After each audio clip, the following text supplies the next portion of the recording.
Hello and welcome back to my YouTube channel. हम पढ़ रहे थे क्लास 8 का चैप्टर नंबर 10 साउंड, और ये इस वीडियो लेक्चर का थर्ड पार्ट है। हमने अपने फर्स्ट एंड सेकंड पार्ट में ये देखा कि वाइब्रेटिंग बॉडीज़ कैसे साउंड प्रोड्यूस करती है। फिर हमने ये भी देखा कि ह्यूमंस कैसे साउंड प्रोड्यूस करते हैं, और साउंड को जब साउंड प्रोड्यूस होता है, साउंड को ट्रैवल करने के लिए मतलब कि प्रोपोगेशन के लिए क्या क्या चाहिए, मतलब कि वो एयर, वाटर, वैक्यूम या फिर लिक्विड्स किस किस में से पास कर सकता है, मतलब कि साउंड के लिए ट्रैवल करने के लिए क्या क्या चीज़ की ज़रूरत है। तो अब हम इस वीडियो में ये देखेंगे कि ह्यूमंस बॉडी जैसे ह्यूमंस बॉडी एक तो साउंड प्रोड्यूस करती है, ठीक है, और हम देखेंगे हम ह्यूमंस साउंड सुनते भी तो हैं, तो जो सुनने का प्रोसेस है वो सुनते कैसे हैं, ठीक है, इसमें हम ये देखेंगे। और इसके अंदर हम ना थोड़ा जो हमारा ईयर है, जो हमारे कान होते हैं, इसका थोड़ा स्ट्रक्चर जानेंगे। बेसिकली स्ट्रक्चर की वजह से हमें क्या आएगा, समझ आएगा कि एक्चुअली में होता कैसे है। So let's start with the topic how we hear sound through our years.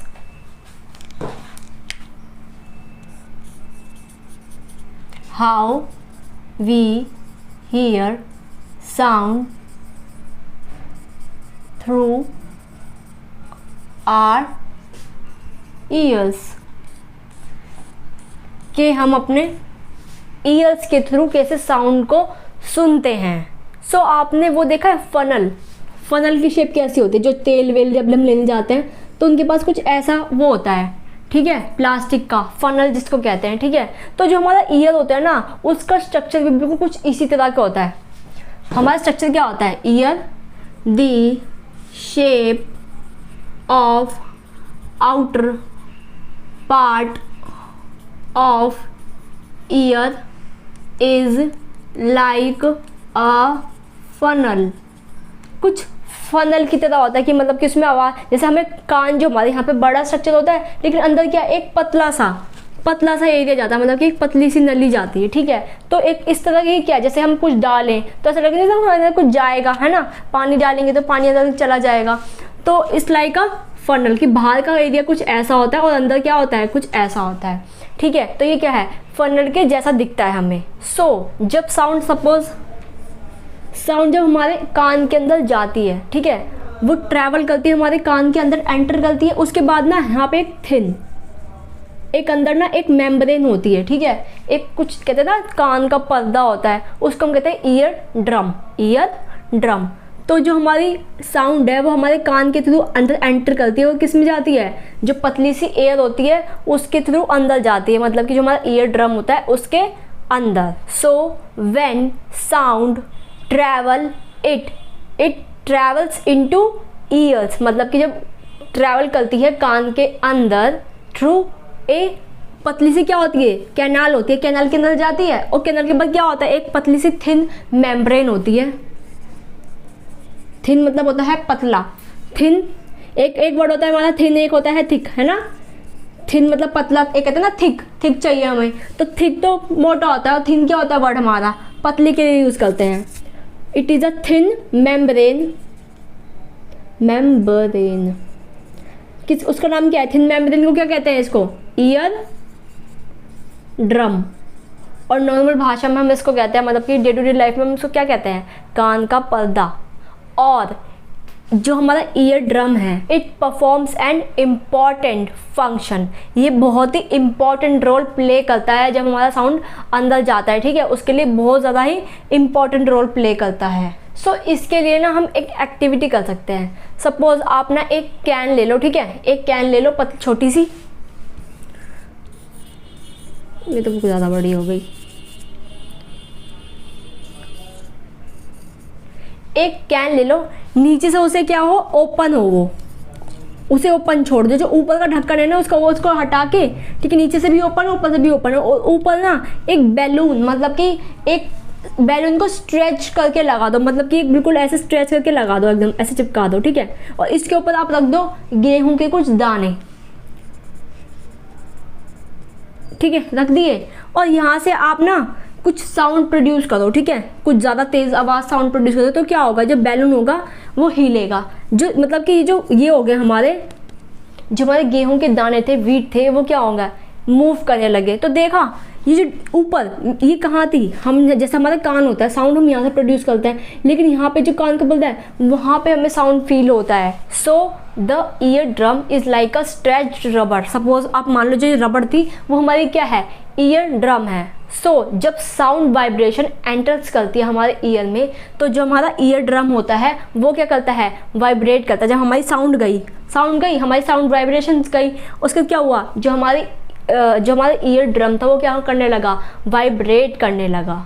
सो आपको एक वो होता होगा कि हमारा जो साउंड है, हम कैसे बोलते हैं किसी चीज़ को। जब भी हम कुछ बोलते हैं ना, हमारी बॉडी के अंदर सबसे इम्पॉर्टेंट पार्ट होता है हमारा ब्रेन। कहते हैं ना कि सर में चोट नहीं लगनी चाहिए, और चाहे बेशक कहीं लग भी जाए, बट सर में लग जाती है तो फिर बहुत ज़्यादा प्रॉब्लम हो जाती है। मतलब कि जो हमारा ब्रेन है वो सबसे ज़्यादा इंपॉर्टेंट पार्ट होता है हमारी बॉडी का। अगर कोई पूछे ना आपसे कि सबसे इंपॉर्टेंट पार्ट क्या है हमारी बॉडी का, वो होता है हमारा ब्रेन। ठीक है, हम कुछ भी कर रहे हैं, मैं अगर बोल रही हूँ अपने हाथ हिला दी, ये सब मेरे को कौन बोल रहा है करने के लिए, मेरा ब्रेन। मेरे ब्रेन को सिग्नल जाते हैं, देन वो बोलता है कि हाँ करो। ठीक है, सपोज मैंने किसी गर्म बर्तन पे हाथ टच कर दिया, उस जो हमारा एकदम रिफ्लेक्स आता है ना, उसके अंदर भी हमारा ब्रेन क्या लेता है, एक वो परमिशन देता है कि अपना हाथ हटाओ। आपका जो हाथ है वो गर्म वेसल्स पे टच हुआ है, तो आपको अपना हाथ हटाना है वहाँ से। और देखो कितना क्विक प्रोसेस होता है वो। तो ब्रेन क्या है हमारे लिए बहुत ज़्यादा इंपॉर्टेंट पार्ट होता है। और मैं ये हमारा जो ईयर का हम टॉपिक पढ़ रहे हैं, ठीक है, ईयर्स का स्ट्रक्चर पढ़ रहे हैं, इसके अलावा मैं ब्रेन के बारे में क्यों बता रही हूँ, क्योंकि जब साउंड गई ईयर ड्रम के पास, ये हमारा ईयर ड्रम है, ठीक है, साउंड गई, जब ये हुआ ये वाइब्रेट हुआ। ठीक है, वाइब्रेट क्या हुआ, उसके बाद जो वाइब्रेट हुई ना, इसकी जो वाइब्रेशंस है वो सेंड होती है। इसकी वाइब्रेशन जो हमारे सामने साउंड आया, ठीक है, हमारा ईयर ड्रम वाइब्रेट हुआ, ठीक है, जो इसकी वाइब्रेशन थी वो सेंड होती है, उसके बाद आगे फर्दर सेंड होती है हमारे ब्रेन के पास। उसके बाद हमारा ब्रेन डिसाइड करता है कि हमें क्या बोलना है, अच्छा हमें ये बोलना है, ये बात अच्छी है या बेकार है, हैप्पी है या फिर कैसी भी है, सैड है, ये सैड सॉन्ग है या फिर हैप्पी सॉन्ग है। तो ये सब क्या है, हमारा ब्रेन डिसाइड करता है। तो वाइब्रेशंस क्या होती है, ईयर के जाने के कैनाल के जाने के बाद अंदर, उसके बाद वो सेंड होती है हमारे ब्रेन को। ठीक है, सो इसकी वजह से क्या होता है, हम सुन पाते हैं, वी हियर। ये क्या था, एक पूरा प्रोसेस था, जैसे हम सुनते हैं, हमारे अंदर साउंड जाएगी, फिर हमारा ईयर ड्रम वाइब्रेट करेगा, देन वाइब्रेशन क्या होंगी, सेंड होगी हमारे ब्रेन को। इस वजह से ऐसे हम क्या सुनते हैं, फिर हमारा ब्रेन डिसाइड करता है अच्छा उसने ये बोला, इसने ये बोला, अच्छी बात है, बेकार बात है। तो ये पूरा ऐसे हम सुनते हैं। सो अब हम बात करते हैं कुछ फैक्ट की। बताऊँ, चैप्टर्स पढ़ लेते हैं चलो ठीक है, लेकिन उसके जो फैक्ट होते हैं ना, जो हमारी रियल लाइफ में जो एप्लीकेशंस यूज़ होती हैं, वो हमें याद करना ज़रूरी होता है। मतलब कि बहुत ज़्यादा इंपॉर्टेंट होता है। हम कोई चैप्टर पढ़ रहे हैं, हम नॉलेज ले रहे हैं, वो किस लिए ले रहे हैं, हमें ताकि पता हो। जैसे अब मैं बताऊँगी फैक्ट ये है इसका कि हमें कभी भी कोई भी शार्प पॉइंटेड चीज़ें कहते हैं ना कान में नहीं डालते, वो क्यों नहीं डालते, वो इसलिए नहीं डालते क्योंकि जो हमारा ईयर ड्रम होता है वो बहुत ज़्यादा थिन होता है, इसलिए तो कहते हैं वो। और जो हमारा ईयर ड्रम होता है वो क्या है, बहुत ज़्यादा ही इम्पॉर्टेंट रोल प्ले करता है। वो देखा आपने कैसे, क्योंकि अगर ईयर ड्रम ही नहीं होगा वो हमें वाइब्रेशंस कैसे सेंड करेगा हमारे ब्रेन को। अगर वो ही सेंड नहीं करेगा तो क्या कहते हैं, हम सुन ही नहीं पाएंगे। सो इसलिए हमें कोई भी शार्प पॉइंटेड चीज़ें अपनी कान में नहीं डालना चाहिए बिकॉज ऑफ ईयर ड्रम। सो ये टॉपिक तो हमारा यहीं ख़त्म हुआ, और अब हमें आगे सीखना है कि फ्रीक्वेंसी मतलब क्या होता है। ये वर्ड्स होते हैं ना हमारे, फ्रीक्वेंसी, एम्पलीट्यूड, टाइम पीरियड, ये सब कि किसकी कितनी लाउडनेस है और पिच है, मतलब कि लाउडनेस एंड पिच में क्या डिफरेंस होता है। तो हमें ये आगे पढ़ना है। तो अब ना इन टॉपिक्स को हम एक एक करके पढ़ेंगे। तो आज हम सिर्फ इतना पढ़ लेते हैं कि फ्रीक्वेंसी क्या होती है, फिर नेक्स्ट वीडियो में हम एम्पलीट्यूड वगैरह, पिच, लाउडनेस, इन सब के बारे में देखेंगे। So let's start with the topic frequency.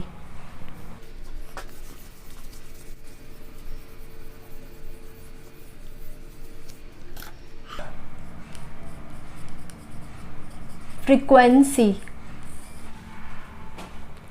So हमने हमारी कुछ प्रीवियस क्लासेस में एक टॉपिक के बारे में पढ़ा था, टू एंड फ्रो मोशन। ये मोशन क्या होता है, जब भी कोई मोशन कर रहा हो बैकवर्ड एंड, मतलब कि बैकवर्ड एंड फ्रंट में, मतलब कि आगे जाए पीछे जाए, मतलब कि एक मीन पोजीशन होती है उसकी, और वो उतना ही आगे जाए फिर उतना ही पीछे जाए। तो ये कौन सा मोशन होता है, टू एंड फ्रो मोशन। और इसी मोशन को हम कहते हैं वाइब्रेशन। और हम इसको वाइब्रेशन मोशन को कहते हैं ऑसिलेटिंग मोशन। इसको हम ऑसिलेशन भी कहते हैं, मतलब कि ऑसिलेटिंग मोशन भी कहते हैं। सो इसका ग्राफ ना कुछ यूँ बनता है। ये तो हमारी मीन पोजीशन हो गई, जो हम एक जगह खड़े हैं, ठीक है। जितना ऊपर जाएगा उतना ही नीचे जाएगा, कुछ ऐसा मोशन होता है, ठीक है। अब देखते हैं फ्रीक्वेंसी। फ्रीक्वेंसी क्या है? फ्रीक्वेंसी जो वर्ड है ना हमारा, इसको हम डिनोट करते हैं, इसका सिंबल होता है हमारा एफ, स्मॉल एफ, ऐसे या फिर ऐसे बना लो, ठीक है। स्मॉल एफ से हम इसको क्या करते हैं? डिनोट करते हैं। और इसको जो हम एक्सप्रेस्ड करते हैं, मतलब कि जो इसकी यूनिट होती है वो होती है हमारी यूनिट, कहाँ लिखूँ, यहाँ पे यूनिट हमारी होती है हर्ट्स या फिर HZ। जैसे 2 हर्ट्स, 3 हर्ट्स, जो ये होगा ना हर्ट्स, हर्ट्स मतलब कि इतनी फ्रीक्वेंसी है। सो फ्रीक्वेंसी का फॉर्मूला पहले देखते हैं, फिर उसकी डेफिनेशन भी उससे ही करेंगे।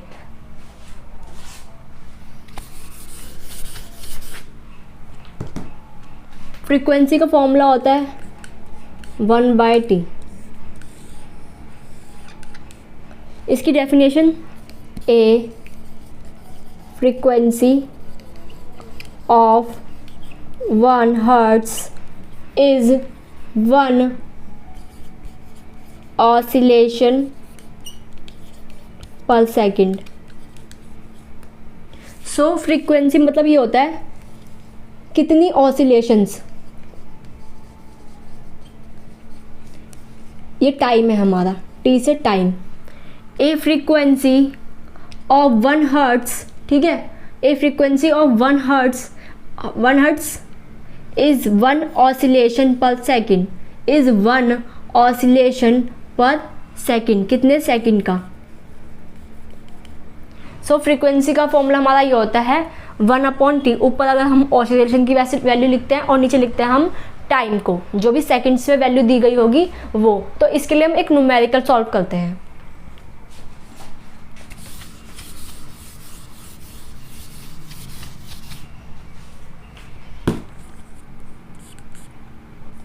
If an object oscillates 20 times in 1 second, ठीक है, what would be the frequency। जब भी ऐसे क्वेश्चंस होते हैं तो हमें सबसे पहले देखना पड़ता है कि गिवन क्या क्या है उसमें। तो गिवन हमें क्या क्या है? 20 टाइम्स, मतलब कि 20 टाइम्स हमारा क्या दे रखा है हमें? ऑसिलेशंस। और टाइम हमें कितना दे रखा है? टाइम हमें दे रखा है 1 सेकेंड। जिस भी नंबर के पीछे सेकंड लिखा हो, मिनट लिखा हो या फिर आवर लिखा हो तो वो क्या होगा? टाइम ही होगा, ठीक है। और हमें निकालना क्या है? फ्रीक्वेंसी। बोला है ना what would be the frequency, तो हमें फ्रीक्वेंसी फाइंड करनी है। तो जो भी हमें निकालना होता है, फाइंड करना होता है, हमें उसके पहले सबसे पहले फॉर्मूला पता होना चाहिए, ठीक है, या फिर उसकी डेफिनेशन 1/T। फ्रीक्वेंसी तो हमें निकालनी है, टाइम सॉरी ऑसिलेशन कितना दे रखा है हमें? ऊपर हमें ऑसिलेशन आएगा, नीचे टाइम आएगा। ऑसिलेशन हमें दे रखा है 20 और टाइम कितना दे रखा है 1। तो मतलब कि जो हमारी फ्रीक्वेंसी होगी वो कितनी निकली है? एफ निकली है 20 हर्ट्स। ये क्या है इसका आंसर। अब एक क्वेश्चन और करते हैं।